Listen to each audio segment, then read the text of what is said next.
I mean, what does one say about what's happening in Punjab and about this man who's nothing but a fraud, using religion as a shield to mislead not just the Sikhs but also betray Bharat?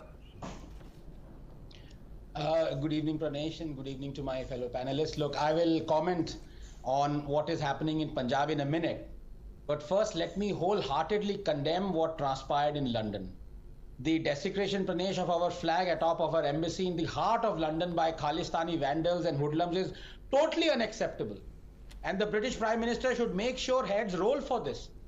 In fact, I was going to say that the Indian Prime Minister should make sure that the British Prime Minister makes sure heads roll for this, but then I remembered that it was the Indian Prime Minister who did nothing when vandals desecrated our flag at Red Fort on Republic Day a couple of years ago. So I'm afraid I'm not very hopeful for any action. This is the third such attack on the Indian embassy in the UK in as many years. Where is the security? Summoning some lowly ranked UK official and condemning this attack is not enough. I'm sorry. Sunak should be asked to explain this mishap. Because has the same happened to the UK embassy here in Delhi, Modi would have been asked to explain it. Now to the issue that you raised.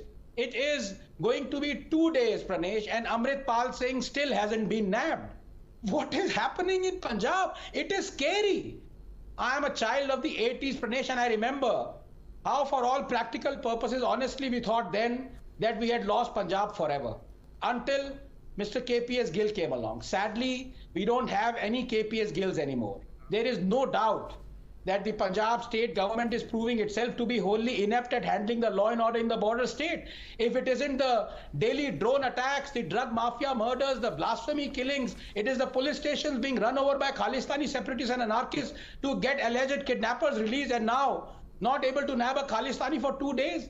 The situation is exacerbated by the, frankly, lackadaisical coordination between the state and central forces. To top it all, the ISI is working tirelessly to create a compact between the Kashmiri and the Sikh diaspora. Finally, just 20 seconds.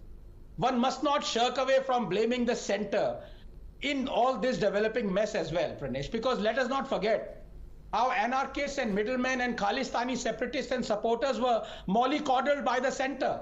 Their every illegality went unpunished. Modi and Shah weren't able to stop the mob carrying swords and other weapons from driving to the heart of the capital of India and hoisting a flag illegally at Red Fort, a symbol of our democratic independent identity. The inevitable vacuum that is created when justice and rule of law whooshes away got filled by anarchy and bloodshed. Worse, many of the cases against the rioters were then withdrawn. Worse still, the Supreme Court stayed a silent spectator in all this mayhem. Just 10 seconds. How can we claim to be a great power, Pranesh, when a mob removes our flag at home and abroad and we stay silent?